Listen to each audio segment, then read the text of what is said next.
今日想同大家分享我嘅好朋友啊，佢同我一樣唔係一個人嚟噶，係飯桶啊！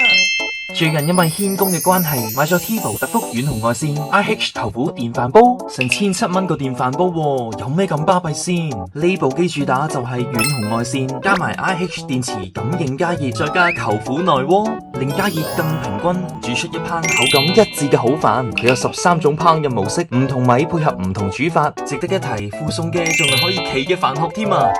今日我哋試下用先，材料係東北大米同埋日本20谷。加埋水冚蓋，撳幾個掣就開始煮噶啦。煮完啦，睇下煮出嚟點先。哇，好香啊！哇，啲飯超有彈性，直情好似整飯團咁啊，超好食啊！如果你對米飯質素有要求，千祈唔好錯過啦。